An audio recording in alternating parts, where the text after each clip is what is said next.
Hello everyone. After the Tet Offensive in 1968, the United States was forced to de-escalate and sit down at the negotiation table in Paris to reach an agreement on halting the bombings and ending the war in Vietnam. This conference made the name of diplomat Lê Đức Thọ famous worldwide.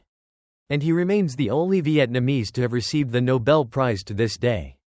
Choosing Paris as the neutral venue where both the US and Vietnam could negotiate took us months of struggle.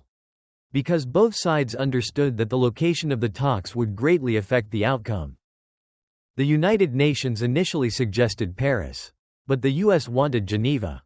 Switzerland, an unofficial ally of theirs, seeing this as too disadvantageous. We wanted Phnom Penh, where Prince Sihanouk's government was in power, a leader who greatly admired President Ho Chi Minh.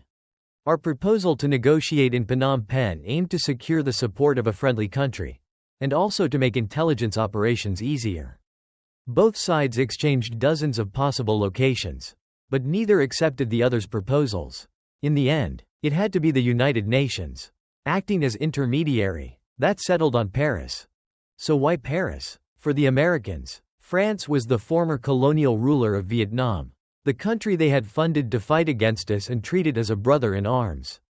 So there was nothing unfavorable for the US. Moreover, America felt extremely confident going into these talks, believing it was a wealthy power well-versed in negotiations, rich in experience, while Vietnam was just a poor nation with little to no capacity to negotiate.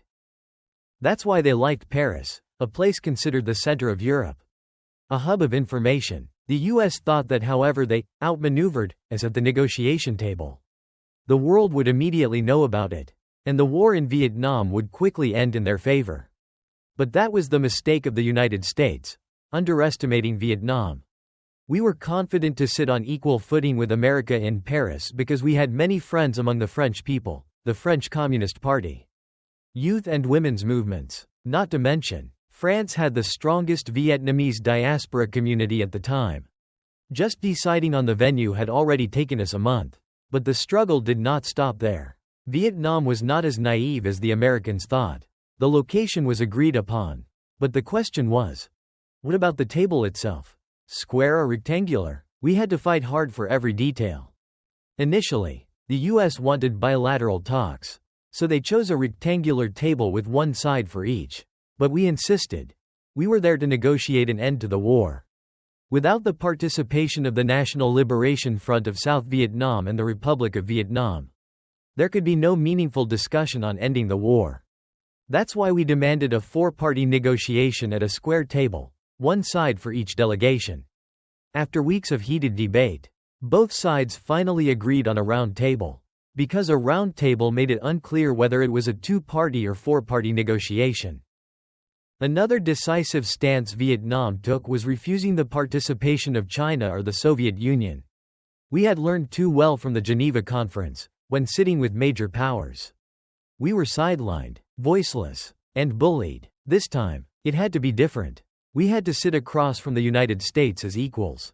And nothing would change that.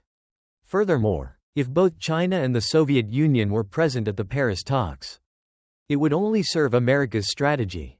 After Geneva, the US understood that as long as Vietnam's allies applied pressure, we would be forced to make concessions, and America would feel free to ignore the agreements it signed. That is why the brilliant diplomat Lê Đức Thọ could confidently defeat Henry Kissinger at the Paris peace talks.